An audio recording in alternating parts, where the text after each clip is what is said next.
नमस्कार दोस्तों, आप सभी का स्वागत है हमारे चैनल एग्रीकल्चर एग्ज़ाम गुरु पर। इससे पहले मैंने आपको सॉइल साइंस का जो सॉइल हेल्थ के बारे में बताया था, तो उसका जो प्रॉब्लमेटिक सॉइल है हमारा सब्जेक्ट, उसको हम कंटिन्यू करेंगे, ठीक है।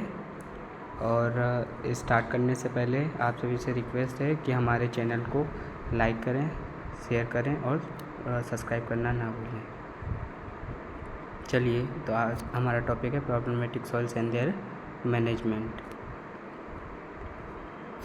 और जो हमारा टॉपिक है इसको हम कंटिन्यू करेंगे, वो है हमारा soil degradation, concepts, type, factors and processes, soil quality and soil health, definition and concept, soil quality, indicators, characteristic of healthy soils. Concepts, तो कंसेप्ट्स क्या है हमारा? To sum the concept of soil quality seems unnecessary and redundant among the soil science professions. After all, everyone know what constitutes good soil and where good soils are found. To other quantifying soil quality is impossible because of natural difference among soil orders and even between the same soil series found in different places. So one reason for this opinion is that the process of evaluating soil is not new. Noted by Warton 1995, evaluations for crop growth appeared in the first written literature and certainly predate those records. In 1931 reported on studies made with regard to draft requirements for tillage and the fitness of soil as seed weight for crop production, productivity indices based on the plant available water capacity, bulk density, acidity and a factor for plant root distribution were development and used to evaluate soil erosion effect on crop productivity throughout the Midwest. To facilitate the use of soil maps and classification information, soil survey interpretations have been written to predict the behavior of each soil under defined situation. तो इसमें हम क्या बताएंगे कि जो पूरा concept है जो हमने लास्ट क्लास में छोड़ा था, उसका कंसेप्ट क्या है या फिर जो है संकल्पना क्या है। तो मैं हिंदी में भी एक बार पढ़ देता हूँ ताकि हिंदी वाले बच्चों को ऐसा ना लगे कि सर हिंदी में नहीं बता रहे हैं। तो क्या है, कुछ के लिए मिट्टी विज्ञान पेशे के बीच मिट्टी की गुणवत्ता और अवधारणा अनावश्यक और निरर्थक लगती है। आखिरी हर कोई जानता है कि अच्छी मिट्टी का गठन क्या होता है और अच्छी मिट्टी कहाँ मिलती है। तो इसमें सीधा सा बताने की कोशिश की है कि जो आपकी अच्छी मिट्टी है वो कैसे बनती है और वो कहाँ मिलती है। तो ये लगभग हम सभी जानते हैं, है ना। दूसरों के लिए मिट्टी के आदेशों के बीच प्राकृतिक अंतर और यहाँ तक कि विभिन्न स्थानों में पाई जाने वाली समान मिट्टी श्रृंखलाएं के बीच मिट्टी की गुणवत्ता को निर्धारित करना असंभव है। मतलब यहाँ पे हमें क्या बताना चाहा है कि जो मिट्टी होती है, हो सकता है पेरेंट मटेरियल और सारी चीज़ें सेम हो, पर क्या होता है कि वहाँ पे फर्टिलिटी अलग अलग हो सकती है ना। तो असंभव है। उसके बाद आपका जो आ जाएगा कंटिन्यू। इन मतों का एक कारण यह है कि मिट्टी के मूल्यांकन की प्रक्रिया नई नहीं है। हाँ, और इन रीजनों के पीछे क्या हो सकती है अवधारणा कि भाई ये जो बन रही है ये कोई नई चीज़ तो है नहीं। लोगों को पता है कि मिट्टी पहले से बनती आ रही है और कैसे बन रही है ना। तो जैसे कि वर्केंटिन जो है 1995 में उन्होंने के द्वारा उल्लेख किया गया है, फसल वृद्धि के मूल्यांकन पहले लिखित साहित्य में दिखाई देते थे और निश्चित रूप से उन्हें रिकॉर्डेड से पहले होते हैं। कीन 1931 ने जुताई के लिए मसौदा आवश्यकताओं और फसलों के उत्पादन के लिए बीज के रूप में मिट्टी की फिटनेस के संबंध में किए गए अध्ययनों पर रिपोर्ट की।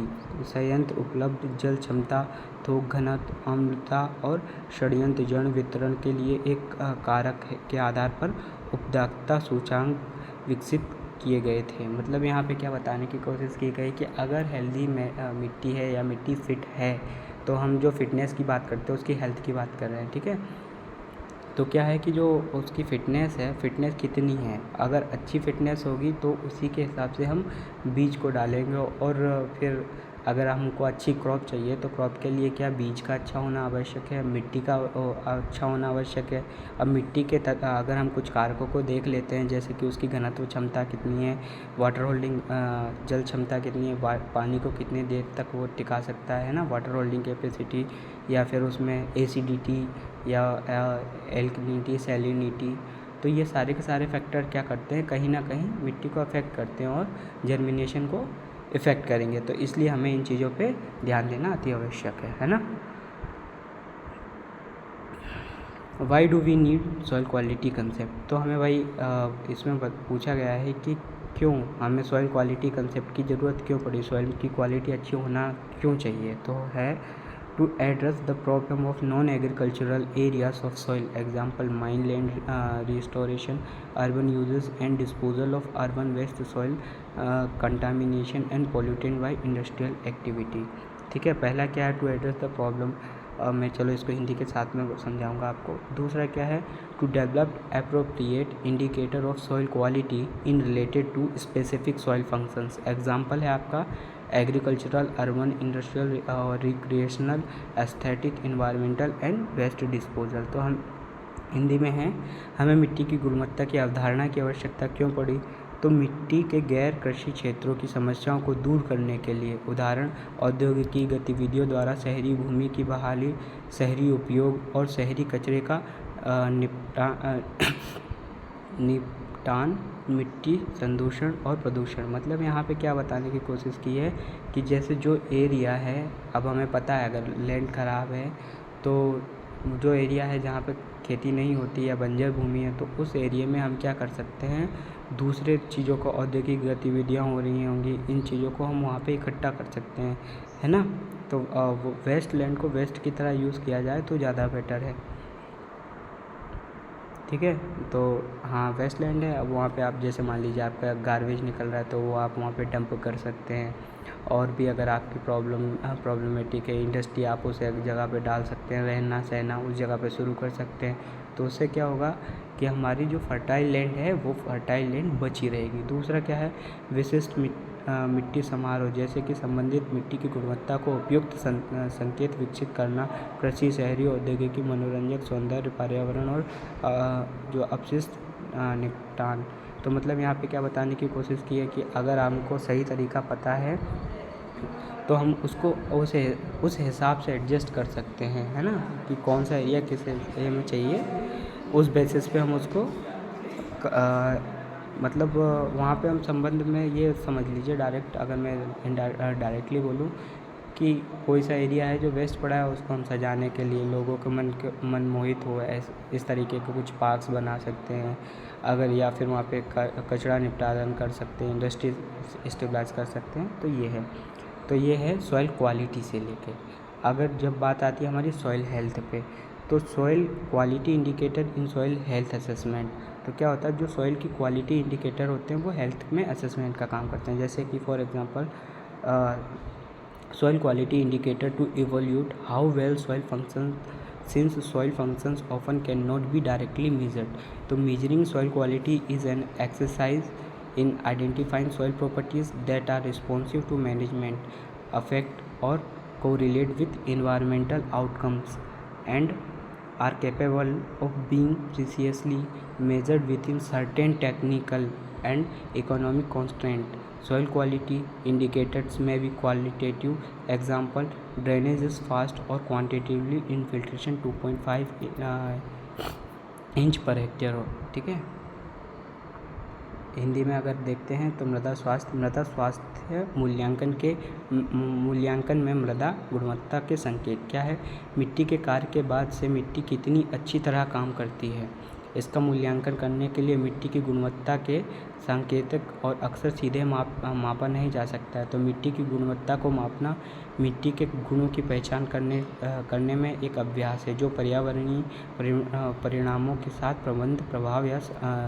सहसंबंध के लिए उत्तरदायी है और कुछ तकनीकी और आर्थिक बाधाओं के भीतर ठीक से मापा जा सकता है। मृदा गुणवत्ता संकेतक गुणात्मक हो सकते हैं। उदाहरण के लिए जल निकासी तेज या मात्रा घुसपैठ 2.5 लीटर पर हेक्टेयर इंच यहाँ पे क्या बताने की कोशिश की है, तो जो आपका मृदा स्वास्थ्य है, ठीक है, अगर मृदा स्वास्थ्य है तो वो उसको कैसे इंडिकेट, आप डायरेक्ट नहीं बता सकते ये स्वस्थ मृदा है या नहीं मृदा है, लेकिन उसके लिए क्या कर सकते हैं कि अगर आपके पास में जो इन्वायरमेंटल कंडीशन है वो फेवर कर रही है, इन्वायरमेंटल कंडीशन और इन्वायरमेंट वहाँ का बता देगा, वहाँ पे अगर आप कुछ बोते हैं वो उग रहा है, अगर वहाँ पे बरसात हो रही तो पानी वो इनफिल्ट्रेशन हो रहा है, उसका पानी आराम से अंदर जा रहा है, पानी रुक रहा है, तो ये क्या बताएगी मृदा के स्वास्थ्य के बारे में आपको इनडायरेक्टली इंडिकेट करेगा। डायरेक्ट इंडिकेशन नहीं होता, इनडायरेक्टली क्या हो जाता है, इंडिकेट हो जाता है, पता चल जाता है कि हाँ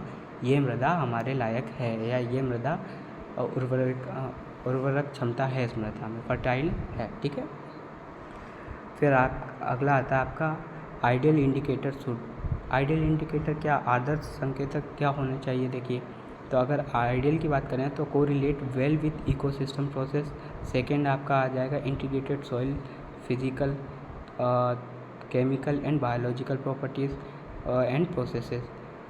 थर्ड हो जाएगा आपका be accessible to many users. Fourth होगा be sensitive to management and climate and fifth होगा आपका be component of existent databases and six होगा बी इंटरप्रिटेबल। मतलब क्या होगा कि जो आदर्श संकेतक चाहिए क्या होना चाहिए, आइडियल इंडिकेटर्स क्या होंगे, तो पारिस्थितिक तंत्र प्रक्रिया के साथ अच्छी तरह से सहसंबंध बैठना। मतलब क्या है, जैसी कंडीशन है आपकी उसके हिसाब से उससे हेल्दी रिलेशन होना। अगर आप कुछ डाल रहे हैं तो उसका उतना अच्छा रिस्पॉन्स मिल रहा, जैसे बीज डाला वो बीज बहुत जल्दी बढ़िया उग रहा है, हेल्दी है, अच्छा ग्रोथ कर रहा है ना। दूसरा क्या कंडीशन होना चाहिए, मिट्टी भौतिक रासायनिक और जैविक गुणों और प्रक्रियाओं के एकीकृत होनी चाहिए, कि मतलब जो मिट्टी है आपकी उसकी फ़िज़िकल कंडीशन अच्छी हो, जैसे कि क्या ठोस ना हो, बल्क अच्छा हो, पोर स्पेस होना चाहिए उसके बीच में प्रॉपर। ये तो हो गया आपका फिजिकली।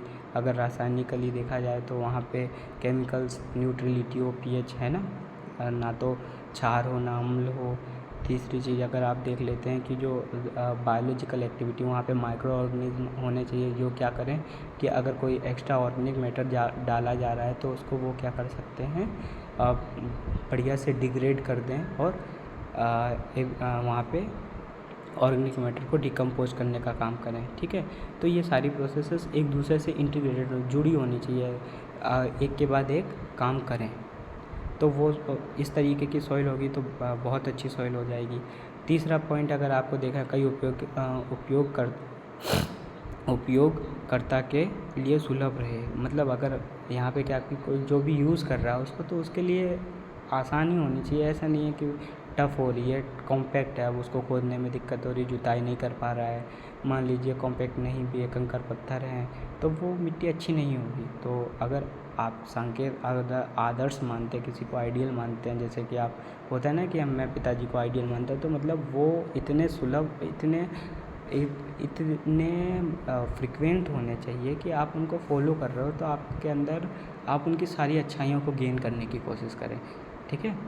उस तरीके से आपका अगला पॉइंट है जैसे प्रबंधन और जलवायु के प्रति संवेदनशील रहें। तो हाँ, कि वहाँ पे अगर जैसे कोई मैनेजमेंट करना है आपको, मान लीजिए आपकी लैंड पड़ी है तो अब उस लैंड पे आपको खेती करना है, तो वो क्या हो कि उसको मैनेज करना पड़ेगा, बाउंड्री बनाएं या फिर वहाँ पे खेती करें तो आसानी से हो जाए। ऐसा नहीं है कि उसमें बाधाएं आ रही हैं, प्रॉब्लम्स आ रही हैं, तो वो नहीं आना चाहिए, है ना।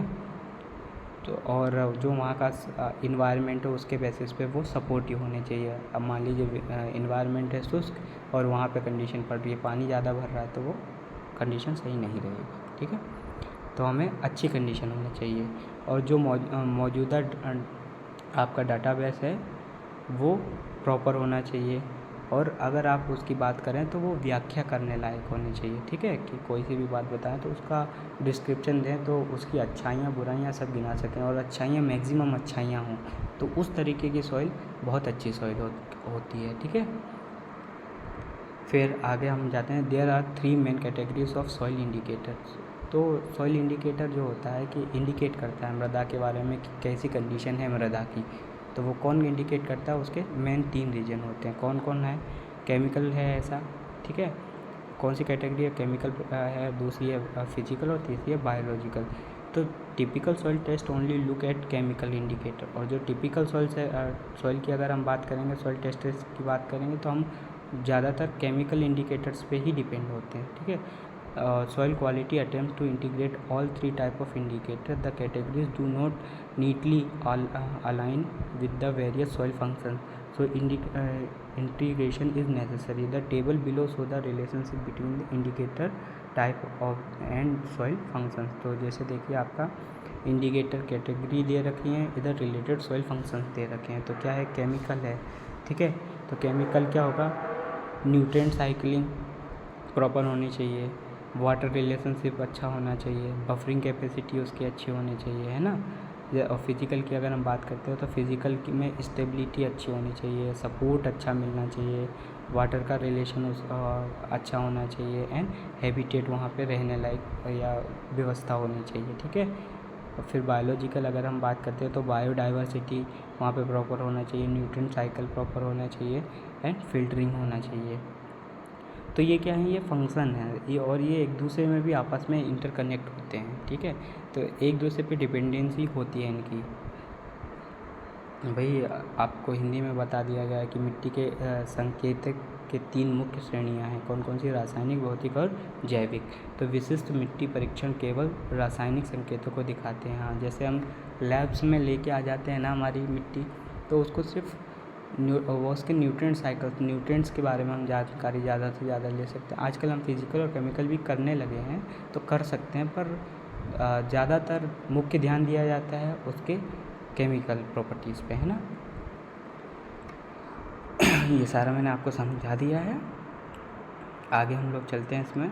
फिर ऑर्गेनिक मैटर और more specifically soil carbon transcends all 3 indicators categories and has the most widely recognized influence on the soil quality. Organic matter is tied to all soil functions. It affects other indicators such as aggregate stability, physics, nutrient retention and availability, chemical and nutrient cycling, biological and itself an indicator of soil quality. तो अगर हम बात करते हैं यहाँ पे कार्बनिक पदार्थ, जो कार्बनिक पदार्थ हैं या अधिक विशेष रूप से मिट्टी में जो कार्बन होता है, तो सभी 3 सांकेतिक श्रेणियों को पार करता है और मिट्टी की गुणवत्ता पर सबसे व्यापक रूप में मान्यता प्राप्त प्रभाव पड़ता है। कार्बनिक पदार्थ सभी मिट्टी के कार्यों से बंधे होते हैं। यह अन्य संकेतकों को प्रभावित करता है, जैसे कि कुल स्थिर भौतिक, पोषक तत्व प्रतिधारण और उपलब्धता, रासायनिक और पोषक तत्व चक्रण, जैविक, और स्वयं मिट्टी की गुणवत्ता एक संकेतक है। मतलब क्या है, इंडिकेटर की अगर हम बात करते हैं तो जो कार्बनिक पदार्थ हैं, ऑर्गेनिक मैटर होता है ना, वो बहुत मोस्ट इम्पोर्टेंट रोल प्ले करते हैं। जैसे कि क्या हो जाएगा, देखिए अगर आपका जो सपोज दैट कि आपकी जो भूसा है या रेजिड्यू होता है, हम काट लेते हैं फसलों को ग्रेन निकालने के बाद जो बचता है उसका मैटर, अगर हम उसको खेत में डिकम्पोज करने के लिए छोड़ देते हैं, है ना, तो डिकम्पोज करने के लिए छोड़ देंगे तो वो क्या करेगा कि वो वहाँ की मिट्टी है, मिट्टी को क्या करेगा, मिट्टी में वाटर होल्डिंग कैपेसिटी पर जल रोकने की क्षमता बढ़ाएगा। न्यूट्रिएंट्स जो होते हैं वो सड़ने गलने के बाद क्या हो जाता है, जैसे आपका वो भूसा सड़ेगा या गलेगा, तो वो रेजिड्यू क्या होता है, न्यूट्रिएंट छोड़ते हैं, क्योंकि उसके अंदर भी न्यूट्रिएंट होते हैं, तो वो न्यूट्रिएंट क्या अगली क्रॉप के लिए अवेलेबल हो जाते हैं। तो इस तरीके से वो रासायनिक तौर पे मदद करता है। पानी का जैसे मैंने आपको बताया, तो उस तरीके से वो किसको मदद करता है, फिजिकली मदद करते हैं भौतिक रूप से। और फिर न्यूट्रिएंट साइकिलिंग को सपोर्ट करने में, जैसे वर्मी कंपोस्ट है या फिर अदर माइक्रो ऑर्गेनिज्म है, वो क्या करते हैं, मिट्टी को, लिपिड्स को, प्रोटीन को डिग्रेड करते हैं, डिग्रेड करके सॉइल में मिला देते हैं। तो ये ऑर्गेनिक कार्बन का काम है कुल मिला के। तो ये क्या करता है, कंडीशन, जो मृदा की कंडीशन है ना, उसको और अच्छा कर देता है। समझ रहे हैं आप लोग। तो वो क्या करते हैं, ये एक तरीके डायरेक्ट इंडिकेटर होते हैं, है ना। तो some indicators are descriptive and can be use in the field as a part of the health card, other must be measured using laboratory analysis. तो कुछ जैसे हैं, कुछ संकेत वर्णनात्मक हैं और स्वास्थ्य कार्ड के हिस्से के रूप में क्षेत्र में उपयोग किए जा सकते हैं। दूसरों को प्रयोगशाला विश्लेषण का उपयोग करके मापा जाना चाहिए। यहाँ पे क्या बताने की कोशिश की है आपको, यहाँ पे बताया कि कुछ जो इंडिकेटर है ना वो बहुत अच्छे होते हैं। इंडिकेटर डिस्क्रिप्टिव होते हैं, वो पूरा डिस्क्राइब कर देंगे किसी मिट्टी के बारे में, उसमें ऑर्गेनिक मैटर कितना, उसमें न्यूट्रिएंट कितना। और कुछ क्या होते हैं सॉइल हेल्थ कार्ड में, तो सॉइल हेल्थ कार्ड में कितने होते हैं आपके जो अलग अलग न्यूट्रिएंट्स होते हैं 17, उनको नापा जाता है, और कुछ वहाँ की कंडीशंस कैसी हैं, तो वो सारी हम उसके रिपोर्ट में लिखते हैं। तो वो यहाँ से हम पहले लैब में एनालाइज़ करते हैं और कुछ खेत में एनालाइज़ करते हैं, तो वो हम इसके थ्रू बता सकते हैं। समझ रहे हैं? तो कुछ एग्जांपल दिए हैं, सब examples of indicator that fall into the 3 broad categories, chemical, physical, biological and provided below. तो कौन कौन सी हैं वो नीचे दिए हुए हैं, तो हम उसको देखेंगे। इंडिकेटर कैटेगरी, पहला कौन सा आपका केमिकल इंडिकेटर्स है ना। तो chemical indicators can give you information about the equilibrium between soil solution, soil water and nutrient and exchange site, clay particle, organic matter, plant health, and the nutritional requirement of plant and soil animal communities, and leave of soils contamination and their availability for uptake by animal and plants. Indicators includes measure electrical conductivity, soil nitrate, soil reaction etcetera. तो क्या है कि जो indicator categories कुछ दे रखी हैं, जैसे कि आपका केमिकल इंडिकेटर दे रखा है, तो इसको हम पढ़ के हिंदी में पढ़ देते हैं, फिर बताऊंगा मैं पूरा इसको। कि रासायनिक जो संकेतक होते हैं वो क्या होते हैं, आपको मिट्टी के समाधान और विनिमय स्थलों के बीच संतुलन के बारे में जानकारी दे सकते हैं। ठीक है, तो आपकी जो मिट्टी के समाधान करना है, मिट्टी को कैसे समाधान करना है, तो उसमें पोषक तत्व और पानी मिला दें, मतलब इरिगेशन के थ्रू हम जैसे वाटर मिलाते हैं, और उसमें पोषक तत्व घुल रहे हैं कि नहीं घुल रहे हैं, कितने पोषक तत्व हैं, तो वो जो मॉइस्चर होता है ना, वाटर आपके जो मृदा के अंदर क्या होता है, सॉल्यूशन बनता है, विलियन बोलते हैं उसको, उसमें पानी के साथ में न्यूट्रिएंट घुल जाते हैं, और वो घुलने के बाद वो क्या होता है कि प्लांट उसको एब्जॉर्ब कर लेता है, किसके थ्रू, अपनी जड़ों के थ्रू। तो वो हम रासायनिक तौर से पता करते हैं। ठीक है, फिर उसके बाद क्या होगा आपका, तो पौधों का स्वास्थ्य, पौधे और मिट्टी के पशु समुदायों की पोषण संबंधी आवश्यकताएं, और मिट्टी के दूषित पदार्थों के स्तर, और जानवरों और पौधों द्वारा उत्थान के लिए उनकी उपलब्धता। तो मतलब क्या है, जैसे कि अब आपके न्यूट्रिएंट्स हैं, न्यूट्रिएंट उसमें सॉल्यूशन के रूप में घुल गए होंगे, जो सॉल्यूशन के रूप में मिले हैं, जो पोषक तत्व हैं, वो क्या करते हैं, जैसे प्लांटों के लिए भी और एनिमल्स के लिए, तो वो उसी पे डिपेंड होते हैं कि जितने अवेलेबिलिटी होगी तो प्लांट अच्छा ग्रोथ करेगा, प्लांट अच्छा ग्रोथ करेगा तो एनिमल उस प्लांट को कंज्यूम करेगा, तो उससे वो न्यूट्रिएंट प्रॉपर ले पाएगा, प्लांट को भी न्यूट्रिएंट कैसे मिल रहा है, मिट्टी से प्रॉपर मिल पाएगा। ठीक है, और उसी के साथ वो इंडिकेट करेगा। और अगर अच्छी ग्रोथ नहीं हो रही तो क्या इंडिकेट हो रहा है कि वहाँ पे जो आपके जो मतलब बेकार माइक्रो ऑर्गेनिज्म हो सकते हैं, या फिर दूषित मिट्टी भी आप उसको बोल सकते हो, है ना।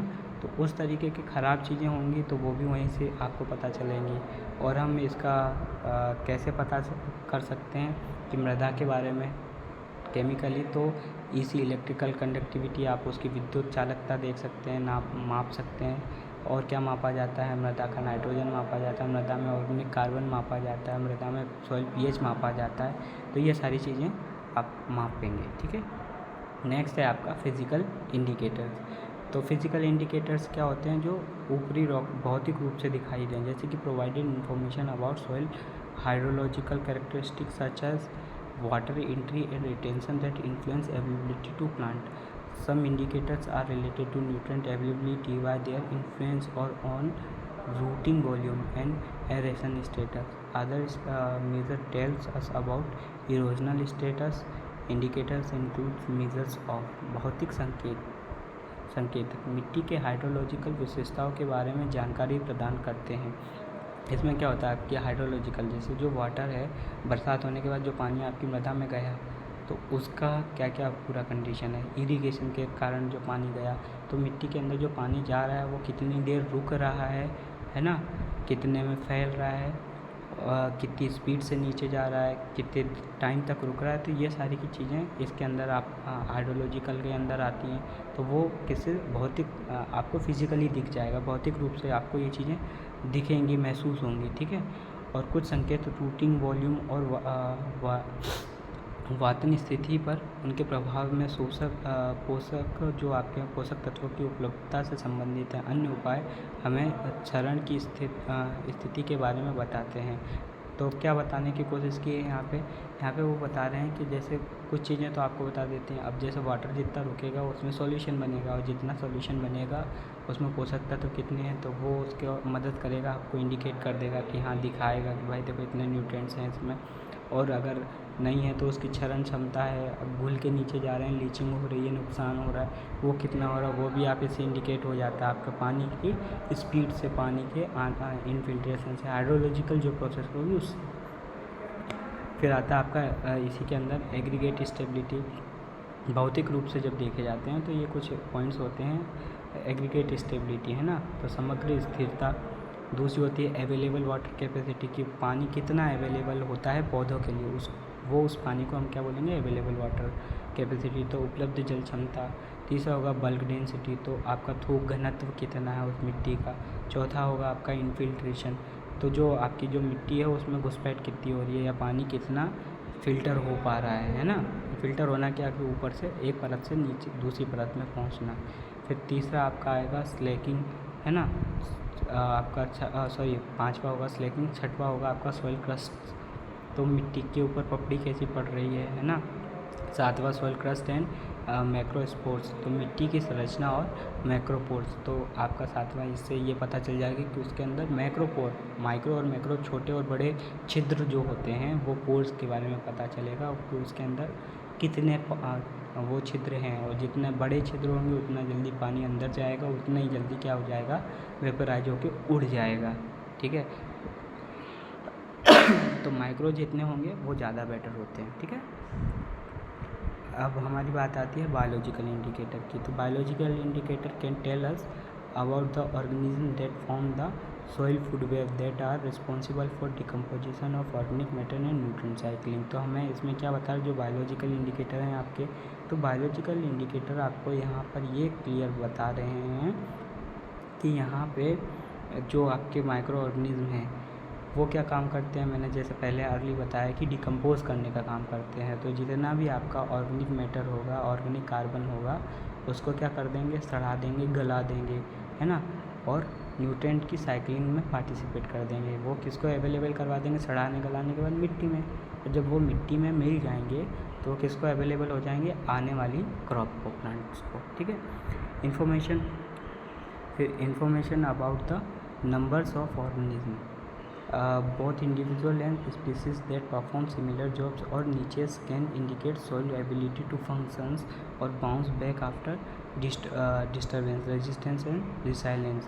तो यहाँ पे क्या बताया है कि जो आपकी इन्फॉर्मेशन, किसके बारे में इन्फॉर्मेशन, तो जो माइक्रो ऑर्गेनिज्म हैं, किस तरीके के वहाँ पे माइक्रो ऑर्गेनिज्म हैं, और कौन कौन से माइक्रो ऑर्गेनिज्म किस तरीके की कार्य कर रहे हैं, तो वो यहाँ पे आपको, और सेम नीचेस के क्या कौन से, मतलब सेम फैमिली जैसे हैं, एक तरीके के काम वाले कौन है, और कितनी संख्या उनकी, तो वो सारी चीज़ें भी हम बायोलॉजिकल इंडिकेटर के थ्रू पता कर सकते हैं। ठीक है, फिर इंडिकेटर इंक्लूड्स मेजर कौन कौन से है, जैसे कि एग्जांपल है अर्थवॉर्म है आपका, दूसरा है पर्टिकुलेट ऑर्गेनिक मैटर, तीसरा पोटेंशियलिटी मिनरलाइजेबल नाइट्रोजन, चौथा आपका रेस्पायरेशन, पाँचवा आपका सॉइल एंजाइम, छठा आपका टोटल ऑर्गेनिक कार्बन। तो ये क्या है, ये इंडिकेटर हैं कि अर्थवॉर्म वहाँ पे जितने ज़्यादा होंगे, मान लीजिए किसी मृदा में अर्थवॉर्म ज़्यादा है, समझ लीजिए वहाँ की कंडीशन सॉइल की अच्छी है, या फिर ऑर्गेनिक मैटर ज़्यादा है, तो वो भी मृदा को इंडिकेट करेगा कि मृदा वहाँ की अच्छी है।